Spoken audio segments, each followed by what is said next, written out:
The latest, greatest Aston Martin has arrived. The DB12, the next gen in British ultra-luxury. While Porsche is celebrating 75 years in business with the 2024 Porsche 718 Spider RS and Pete Davidson's Mirage. The name's Mirage. Come on. Aston Martin is doing it fancier and opulenter for its 110-year anniversary with a grand is not enough DB12-friendly twin-turbo V8 engine from Mercedes-AMG. There's new sheet metal, overhauled interiors, and a slick, tucked-away infotainment screen. Holy hell, you're telling me Aston Martin went from this to this in 110 years? Wow. It's been 7 years since a new DB hit the lot. Looks better than the AI version I generated. Stylistically, it's evolutionary. New headlights, DRL signature, a new non-clamshell hood, new wing mirrors, double XL 21-inch wheels. The standard wheels on the older DB11 always looked a little out of place, especially considering the open side slat design of the front fenders, so it's a nice change to see the new DB gets the side profile it deserves. The Halo car we've been seeing is a shade of British racing green with bronze wheels. Real classy, but personally I honestly like the paint job on the mule car. You get your quintessential 5-slat Aston grille. Ooh, look at that Aston Martin new winged logo. Now don't be polite, look at the buttress, twin tailpipe exits. Don't let that fool you, the DB12 packs more power than ever. The DB11, 528 HPs, 513 pound-feet of torque, 0 to 60 in 4 and tops out at 192. The new DB12, 671 horsepower, 590 pound-feet of torque, 0 to 60 in 3.5 and tops out at, oh my god, 202 miles an hour.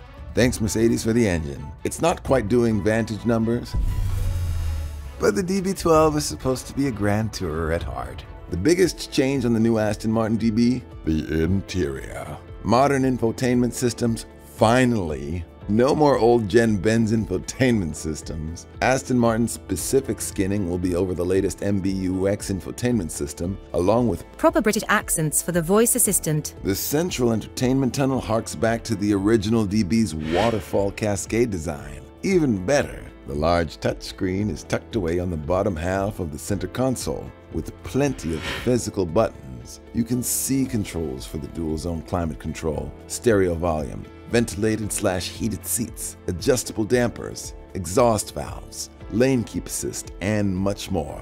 Fitting of a high-dollar value luxury car. A stubby gear selector doesn't look out of place either on what will likely be a near $200,000 Aston Martin DB.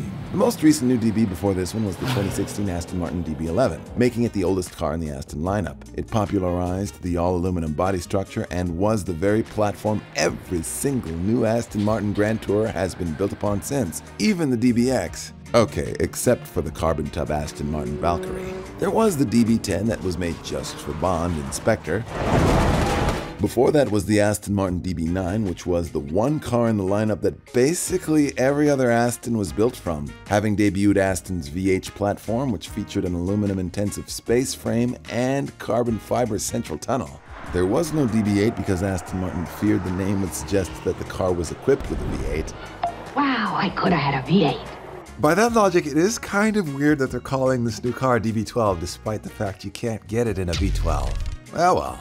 People are smart, I guess. And it's not called DB because it's the bottom, but because DB are the initials of David Brown, the owner of Aston Martin for a significant part of its history. He drove a 1 of 123 1964 DB5 convertible worth 1.4 mil today. Very similar to the No Time to Die car.